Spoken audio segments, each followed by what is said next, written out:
Hello guys, this is Aeropus. In this top 10, I'm going to cover top minigames of RuneScape. I'm judging minigames by how interesting they are and how much concept they have. Although rankings of these minigames are heavily based on personal judgment, most of the minigames have been placed where they are because of the popular opinions. Number 10. Barbarian Assault. Back in the day, used to get fighters and penance equipment, Barbarian Assault was one of very few popular minigames. In the minigame, you would go through waves of different monsters with a team of 5 people until you'd get to the Penance Queen, where you would engage in an unusual egg-involving combat against this monstrosity. As combat evolved and there was more and more armor types to choose from, such items as Fighter Torso was no longer popular. Minigame has since been empty even after tries to revive it with new rewards such as first item recolors in RuneScape. But now, Barbarian Assault minigame is mostly used for extra XP rewards. Power skillers get their clans to join them on the minigame to gain faster XP while power training. Number 9. Duel Arena. Duel Arena was popular ever since it was released in the early stages of the game. In the arena, players can set rules and then fight one-on-one according to them. Although Arena was supposed to be a training ground for PKers, it is more popular for the fact that you can bet money on your own fights. Different from Wilderness, you don't lose your items here when you die. You only lose what you bet, if you choose to. Duel Arena has been struck hard by the implementing of no free trade rule, but when free trade got back, so did players to the Duel Arena. Number 8. Dominion Tower. One of the newest minigame additions to RuneScape. Dominion Tower holds various boss monsters that otherwise you would only meet in quests. There are few different modes that you can fight monsters in. Either way, you go through waves of monsters one after another until you couldn't manage to kill anymore. Each monster kill grants you a point that, together with few other requirements when met, grants you rewards, such as Dominion Gloves. At the time of release, gloves were the best in slot, and before Evolution of Combat kicked in, each of them had cool effects. Plus, they could be used as weapons, meaning an unarmed combat. These gloves were probably the biggest reason why people wanted to attend Dominion Tower. Number 7. Stealing Creation. Stealing Creation is a minigame involving almost every gathering and production skill in game. In the minigame, one would go around collecting different tier clay, making items of it and thus getting points, then spending those points on clay items that would be used outside of the minigame. Those items would let a player get bonus XP in a skill that he would use them in. Bonus XP seemed to attract many players as it not only saved time but money as well. Number 6. Fight Caves. For the longest time, Dog Jad was the most powerful boss monster in RuneScape. The problem was, nobody could get to him without first going through 62 waves of Har. The only reward you would get from this minigame was if you finished it with a killing blow to Dog Jad. And the reward was once again the best in slot, but it was a cave. It not only had the best stats in game, it was a cave dripping with lava. During the time fight caves were released, the fire cave was the most impressive looking and desired cave in game.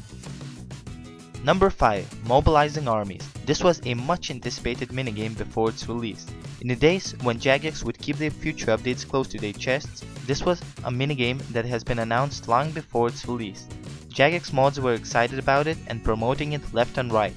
After the release, even if the minigame was something new, it wasn't particularly interesting in gameplay. But people stuck to it, for Mobilizing Armies was the minigame that introduced new best ring upgrades into the game. The upgrade would greatly increase the stats of all jeweled rings and all 4 royal Dagonoth rings. Number 4. Soul Wars. Soul Wars is a team versus team kind of minigame. When 2 teams batch each other while trying to protect their own avatar and destroy the opposing one, it looks closer to an actual war in RuneScape than anything else. Destruction versus creation is a theme of this war minigame. Avatars are huge and it would be really difficult for someone to solo them, so it takes a good team to take them down. Add another team trying to protect their avatar and you get a battlefield. You don't lose when you die in this minigame. Instead, you appear in a graveyard as a ghost, and you can continue fighting after a few seconds. After the game, you get 1 to 2 rewarding tokens. Zeal. Collecting Zeal lets you buy rewards that are not that impressive actually. So it appears that Soul Wars might just be the one minigame people are actually playing more for fun than anything else. Number 3. Barrows. plus Rise of the Six. A legendary team of brothers have brought fear to many of us on RuneScape. Their equipment is something that every treasure seeker wants to get their hands on. This minigame is pretty straightforward. Kill 6 brothers, or 7 with an addition of accuracy, and open the chest buried in their tombs. But the killing part is not that easy, at least it wasn't at the time of their release. Each brother is unique. There were 4 original melee brothers, 1 ranger, and a major. Each of them had different mysterious powers that apparently were drawn from their armor.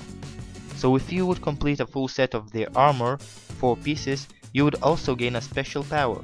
Healing, berserking strength, prayer draining is just a few of them.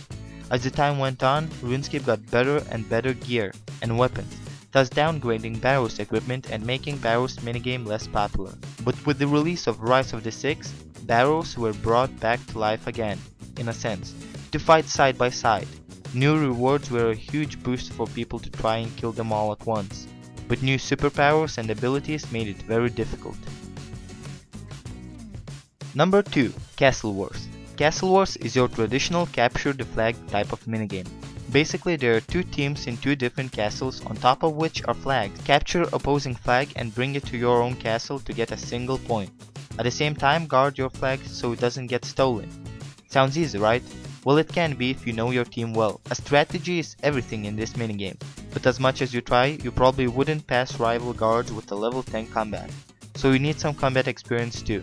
This quite simple minigame was and still is many people's favorite. Number 1. Player-owned ports. This minigame was probably inspired by a fake skill sailing. Anyway, the minigame itself was quite simple and could remind you of a farming skill.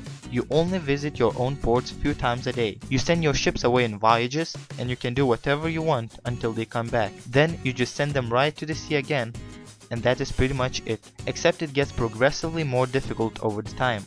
The voyages would take longer and longer and would require better crew that you would acquire for collecting goods from voyages. The best thing about this minigame, and the thing that got it to the first place, is the fact that this minigame brings in the top tier armor to the game. Level 85 defensive gear for all combat styles is the best type of gear you can get in RuneScape. When the minigame was somewhat played out, Jagex added few new top tier rewards to the minigame, as well as new content to play with.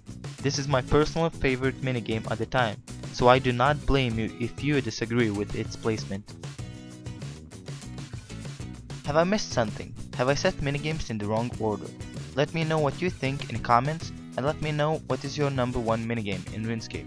For more RuneScape related content, please subscribe and leave a like.